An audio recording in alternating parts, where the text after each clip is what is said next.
Paola, encantado de recibirte en el programa Reto Siglo XXI. Es un honor para mí.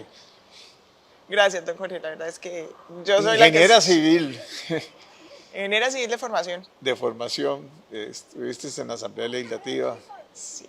en varios proyectos, en varias comisiones, perdón. En múltiples comisiones estuve bueno, presidí siempre la Comisión de Infraestructura, que fue la primera vez que se hacía.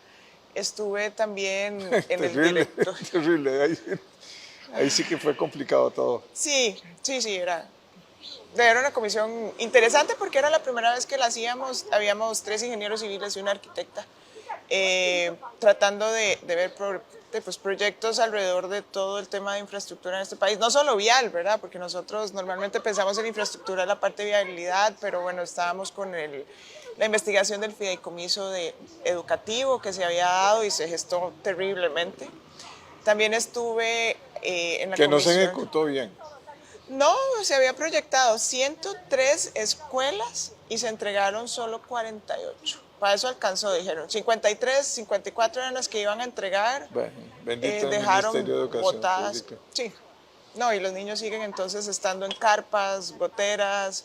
No, eh, es no algo es justo. preocupante. El problema está de sanidad, Claro, serios. completamente. El hacinamiento, porque, o al final, yo vi niños en funerarias en donde les acondicionaban salones comunales, cuando estaban con suerte, ¿verdad? Porque habían unos nada más que es la carpa, buscan una lona y ahí tienen que aterrizar y poder poner todos los chiquitos y que la Y con maestra... los recursos, eso es lo que uno no comprende. ¿Ah? Eh, O sea, ahí es donde uno dice que el sector público no camina, porque no puede ser que sea tan ineficiente. Sector público, bueno, yo pasé Bueno, 12 años en el sector, más los 4 años en la Asamblea Legislativa. El sector público no sabe de planificación. no. No sabemos planificar desde el sector público, no sabemos si tenemos la arquitectura estratégica para poder hacer, porque a veces elaboramos aquellos planes increíbles, digamos, Así todo en papel. Y uno dice pero no todo. tenés la cajita llena, o sea, las capacidades dentro de la institución para poder instrumentalizar esos planes. Entonces, al final, eso se genera en nada, un plan más que se archiva, nadie le da seguimiento, porque no se hace la arquitectura Bueno, institucional para y nadie eso. es culpable, ni nadie es sancionado, ni nadie es evaluado. eh, y esa es la tristeza, porque No trabajamos para alcanzar resultados, no hay no. gestión para resultados en la administración pública, entonces no pasa nada si se ejecutó, si no se ejecutó, si los dineros siguen dando vuelta en el mejor de los casos, porque a veces entonces ya vemos, bueno, también estuve en la comisión del caso Cochinilla, cómo eran tan habilidosos para Afinar. malversar, para poder jugar con realmente las leyes y los reglamentos, ¿verdad? Ellos encontraban las puertas que estaban ahí vacías, Pero también, en esos vacíos legales, pero al final no pasa nada. sí, no pasa nada. Y también tanto trámite y tanto enredo que hace en este país, que eso es lo que genera mucha Tenemos corrupción también, ¿verdad? más Porque de 10.000 leyes, algunas muy rígidas, pero en el tema sancionatorio somos muy débiles. Entonces, vamos con esos trámites, vamos muy lentos, aparecen los vivillos que quieren desviarse, ¿verdad? Y hacerlo por la vía rápida, pero entonces no les pasa nada si ellos no siguen la parte del principio de legalidad. Entonces, tenemos y genera también, una bueno, cultura... mucha ineficiencia. Es que uno ve, por ejemplo, el ICE, una institución modelo hace los primeros 10, 15 años, digamos, o 20 años, donde hacían las cosas, se planificaban, estaba en manos de puros ingenieros y se trabajaba con una rigidez importante y se hicieron grandes obras, pero no había una situación como la que nos está pasando en el Reventazón, ¿verdad?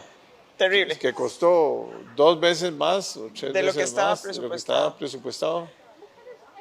La institucionalidad de este país, vamos a ver, yo al final, con el caso Cochinilla y para entrar al ICE, por ejemplo, escuchaba que es que tenemos que hacer leyes para acabar con la corrupción. Al final la corrupción está en las personas, ¿verdad? No en el sistema propiamente, es en las personas que se dejan corromper o van y corrompen a los demás.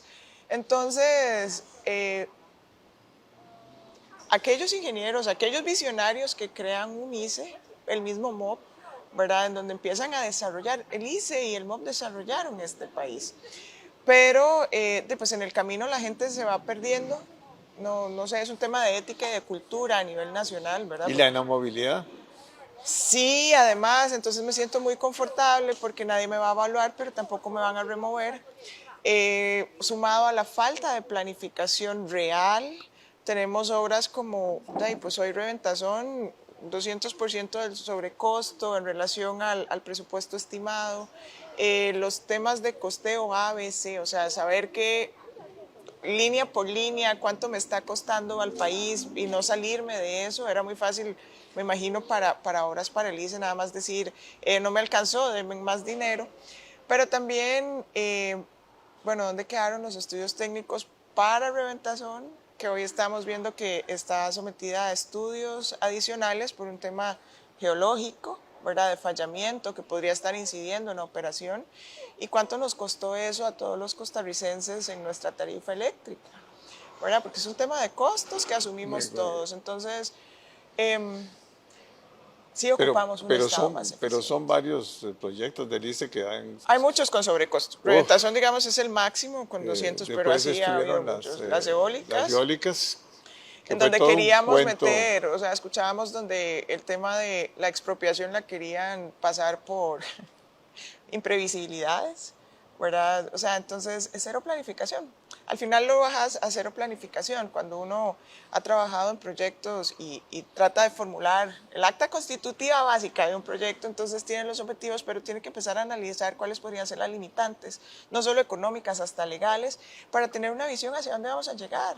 Pero eso viene cada día adoleciendo más el Estado. El Estado no se ha enfocado a la parte de un plan estratégico, no es solo hacer un plan por un plan, ¿verdad? Es cuál es mi alcance. Si tengo claro cuál es el objetivo, sé qué es lo que voy a contratar, sé qué es lo que estoy pagando. Pero a veces hacemos contrataciones a nivel de Estado que ni siquiera tienen estudios preliminares. Entonces solo contrato a Paola para que me haga algo, pero el algo no tiene ni el principio ni el final, entonces al final... No, vienen cambios de gobierno y entonces cambian los ya gustos. Este proyecto no es el prioritario y eso sí le preocupa a uno también, ¿verdad? Porque todos los proyectos necesitan no solo la construcción, sino un seguimiento, un mantenimiento. No, y la fiscalización. Y la fiscalización, y nadie hace evaluación, o sea... No, aquí no hay evaluación, o sea, no se evalúa y no se gestiona para alcanzar resultados, menos... Ni se sanciona, menos. No, queda muy a la libre, o sea, tenemos un tema institucional, una reforma, más allá de solo decir, no, es que tenemos que volarnos puestos, bueno, está bien, reduzcamos el aparato estatal, pero ¿para qué? O sea, siempre tiene que haber como el para qué, buscando una eficiencia y cómo la voy a alcanzar, pero además no solo tener menos personal, sino que ese personal esté trabajando de forma adecuada, evaluándose, pero además que tenga claro hacia dónde va el país. Entonces, si desde arriba no tenemos una visión de hacia dónde camina, qué es lo que queremos. Y que además va a afectar varios gobiernos, o sea, no puede ser que políticas públicas sea... no, que yo no estoy de acuerdo, por ejemplo, con el trazado del tren, digamos. Sí. Entonces ahora hay que hacer otro estudio, vamos a ver, porque el tren ahora va a ser distinto. Bueno, pero el tren es importantísimo y el tiempo que se llevó... El tiempo perdido, ¿verdad? Porque es desde los 2000, viene ahí arrastrándose a finales de los 2010, 2014, ahí vamos. Tanto y en cada administración hay un nuevo estudio. Y ya entonces no lo acabé y entonces voy con otro estudio. Entonces, ¿cuánto hemos gastado en dinero? Pero en tiempo. Y ese tiempo se traduce en calidad del ciudadano. O sea, ¿cuánto me genera a mí las presas? Si tuviésemos muchísimos recursos a nivel de ingeniería, todo lo podemos construir. Inventamos y sacamos en el mar, en el océano, hacemos islas. Y si quiero hacer, entonces hay una proyección de una ciudad vertical, no sé, una línea ahí de espejo como de 70 millas. Si hay dinero, cualquier cosa puede suceder. Pero entonces en un país donde tenemos una condición fiscal tan complicada y cada vez tenemos menos recursos para invertir en obra pública, al final tenemos que tener claridad qué queremos, ¿verdad? Entonces no nos podemos estar dando el lujo de que gobierno tras gobierno hagamos estudios o semiestudios para ir avanzando hacia algo que nunca alcanzamos. O sea, hay que empezar. Además, yo siempre hablo como no de solo cambio de micrometas. gobierno, porque además es puede suceder que en el gobierno cambien de ministro, entonces el otro ministro Ya no le da viene a continuidad a cuestionar lo que... todo lo hecho. Y el país necesita avanzar hacia el transporte limpio, la movilización de pasajeros mediante una modalidad de transporte limpio, y entonces yo creo en un tren eléctrico, pero no solo, ¿verdad? Entonces ahí es donde yo siempre he dicho que tenemos que avanzar hacia un sistema integrado de transporte público. Claro. Tiene que ser tan eficiente que todos seamos parte. Porque, ¿qué pasa? Multimodal, Multimodal, pero hoy totalmente. ¿Cómo entonces no? pelean los autobuseros con los taxistas, evidentemente se resisten a que haya un tren que podría capturarles parte de sus usuarios, pero si yo pudiese salir de mi casa, tomar un taxi que me lleve a una estación de bus y el bus me deje en una estación intermodal y yo tome el tren a la hora en punto, que vaya confortable, no van a usar el vehículo personal, como sucede en otras naciones. Pero tenemos que estar todos adentro para poder hacer esa planificación y esa estructuración. No pueden, y hoy nos hemos convertido entre los transportistas, o sea, entre el transporte público nos hemos convertido como en enemigos, ¿verdad? Las personas pelean porque yo necesito acaparar mi mercado y esos son los que me están dando de comer, y si yo autorizo aquello, entonces ahí es donde ha habido mucha resistencia y mucho ruido alrededor.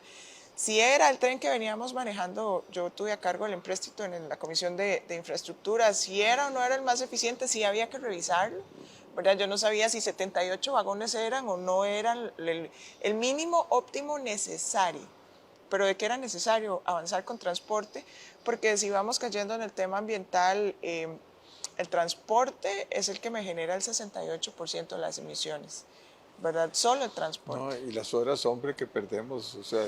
No puede uno vivir 8 horas, 4 horas, 6 horas en el carro. Eso hay que medirlo, y la salud, Además, o sea, es que... es un tema es algo el impresionante estrés, lo que la afecta. salud mental, la salud física. Digo, uno no es posible. Ayer O sea, tenía una actividad nos del lado de pasa- Belén y hubo personas Ayer pasé que... en la 27, 1 hora y pico, digo yo, pero ¿qué es esto? Y es una autopista, ¿verdad? Sí, que debería fluir. Que vieras No, que- los embotellamientos son terribles porque la gente y no ha alguien entendido choca, y eso. entonces hay que esperar a los tráficos y al juez y al otro, y entonces dice uno, Y los no puede choques se ser. dan cada 100 metros, además, ¿verdad? Sí, sí, porque todo el mundo comienza a ver el teléfono y ahí, entonces... Sí. No, a nivel cultural nosotros tenemos muchísimas debilidades, ¿verdad? Y lo hablo en todo.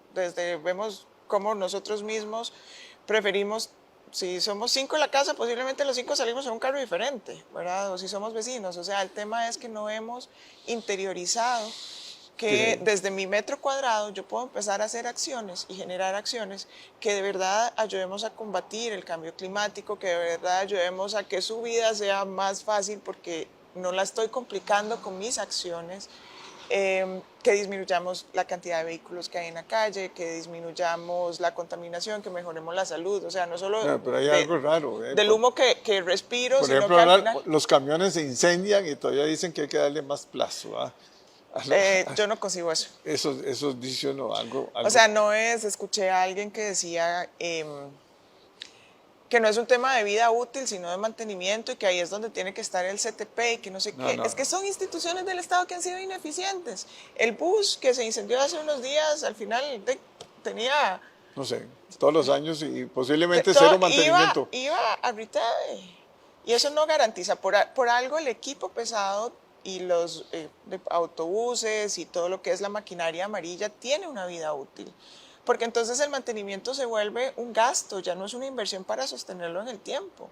Y entonces vienen ese tipo de complicaciones y al final le ponemos en riesgo la vida de todo el mundo, ¿verdad? Y hay, No, y además los buses debieran de ir rápidamente a...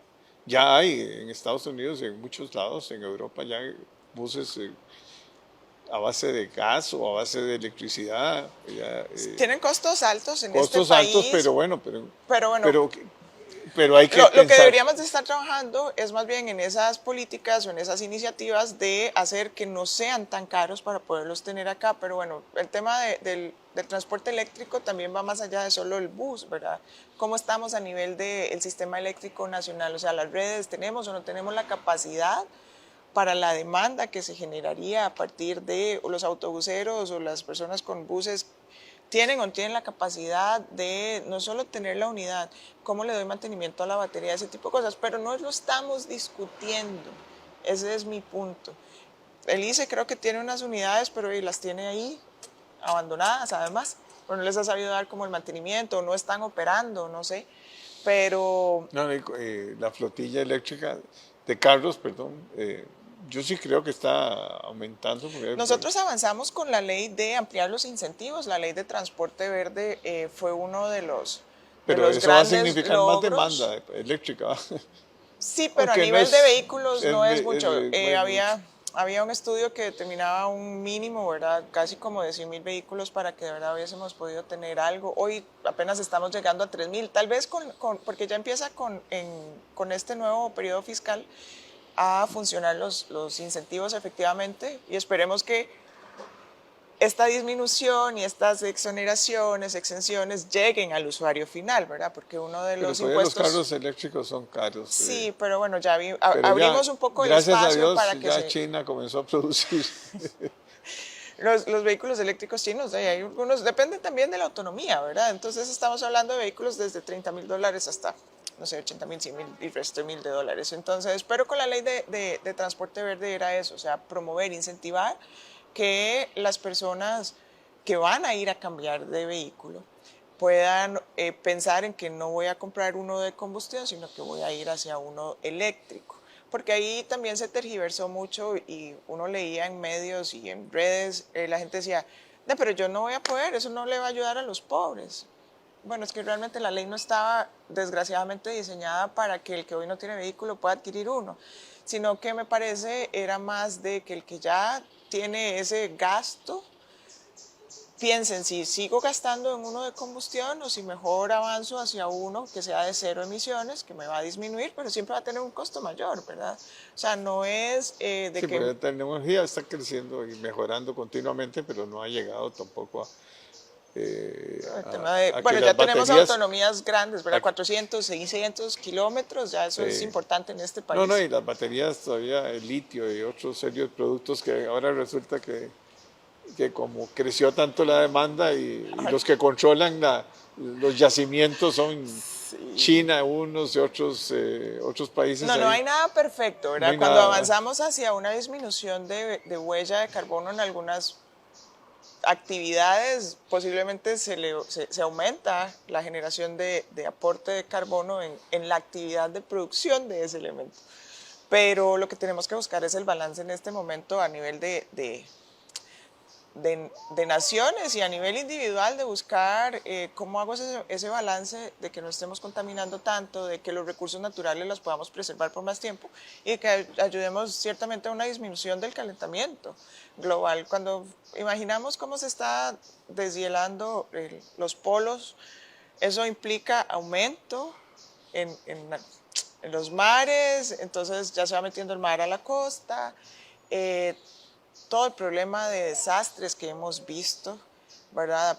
Cada vez son más recurrentes las inundaciones, cada vez son más recurrentes de una serie de cosas asociadas a siempre eventos meteorológicos. Extremos, se van dando más sol. Y los periodos, los periodos son más cortos, sí. ¿Verdad? Antes podíamos hablar de tiempos de retorno de 10 años, ahora yo creo que los vamos teniendo cada 2 años y a ver si no y ahora cada mes. Cuando llueve, llueve, ¿verdad? Y llueve en muy corto plazo y una cantidad importante. Y entonces hemos puesto concreto en toda parte, entonces ya el agua no se puede infiltrar al subsuelo y entonces terminan ahí haciendo piscinas, inundando calles, inundando casas.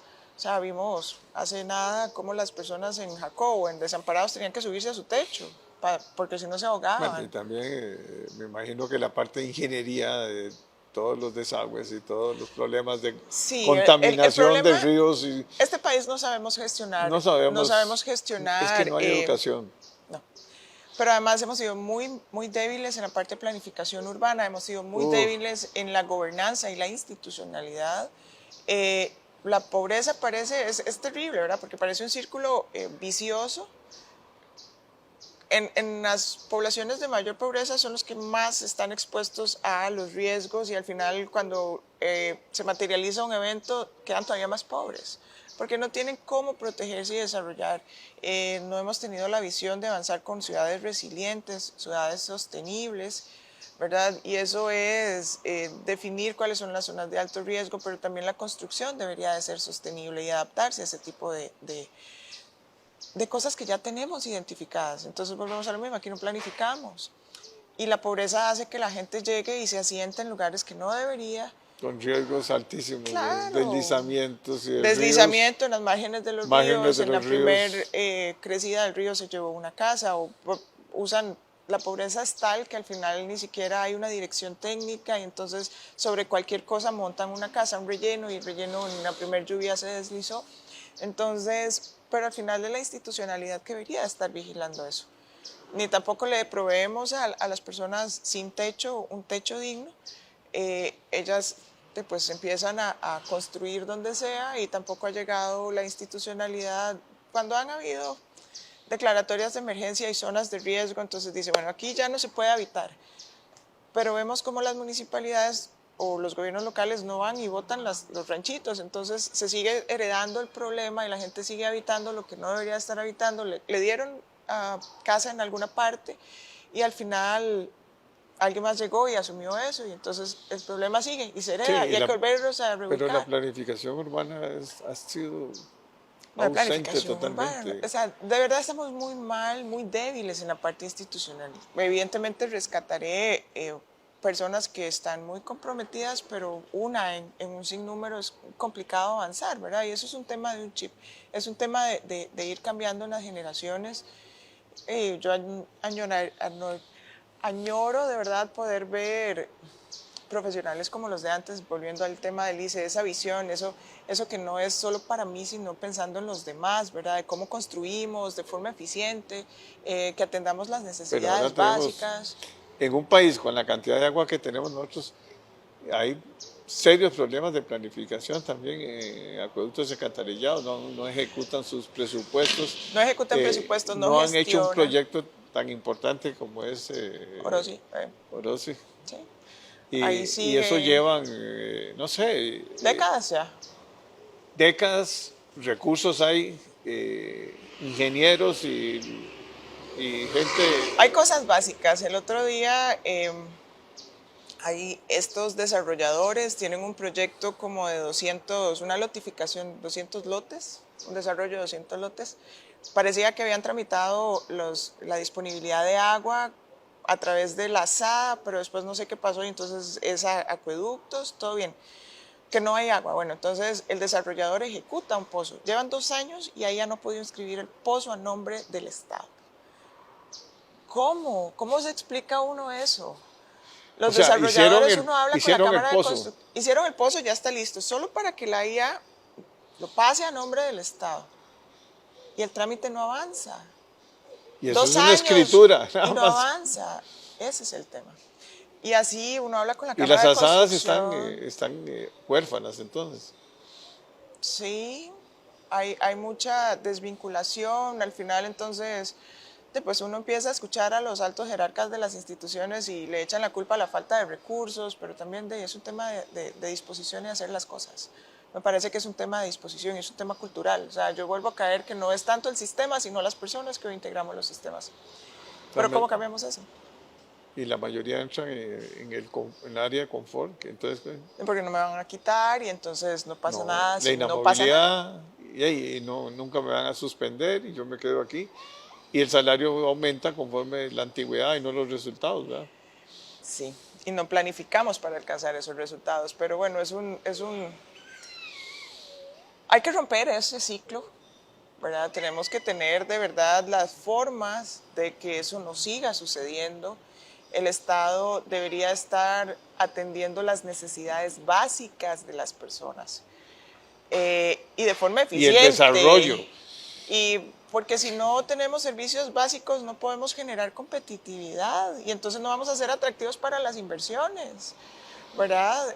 Si no ejecutamos obras de forma eficiente, los peajes son carísimos, entonces el señor que tiene la fábrica de embutidos, que además por estos congestionamientos ya no dura 1 hora, sino que va a durar 3, ¿cuánto le cuesta eso el producto final al usuario Uf, final? Entonces empiezo a costo de quebrar. logística es impresionante lo que ha El subido. tema de la industria que apela siempre al tema de la reducción tarifaria, bueno, entonces, ¿cómo le estamos ayudando desde el Estado si no puedo disminuir la tarifa porque está asociado a un tema de costos y he sido ineficiente en la construcción para que esos costos hubiesen sido menores, bueno, ¿qué estoy haciendo yo para que el usuario final por lo menos reduzca su consumo, ¿verdad? ¿Qué estoy haciendo como Estado para ayudar a esas cosas? ¿Qué es la visión, no sé, clara que tenga el ICE hoy? No la conozco. Me parece, queremos hacer como mucho desde la institucionalidad y no aterrizamos. A veces es más fácil poner solo un punto sobre la I, pero que esa I esté clara, que tratar de tirar como nebulosas. Entonces, ¿qué está haciendo el ICE desde la parte comercial? O el ICE constructor. No, ha sido, digo, yo nunca voy a desmeritar la parte técnica de cada uno de los profesionales, ingenieros, para hacer técnicamente. Pero gerenciar proyectos está evidenciado que no lo han sabido hacer de la manera más eficiente para este país. Y los costos, bueno, vamos al tema de Pero vuelve lo mismo, eso pasa también en acueductos. Entonces, pasa en acueductos, pasa en el Ministerio de Obras Públicas, ¿verdad? Pasa en los que desarrollaron este país, fue como para atrás, hubo un retroceso terrible y estamos como en cero o menos algo. Ya yo creo que ni siquiera podemos hablar de cero, sino -1, -2, o sea, la evaluación. Y parte del tema de planificación. Volvemos al punto, el tema de personas y el tema de planificación, bueno, para poder atender necesidades normales.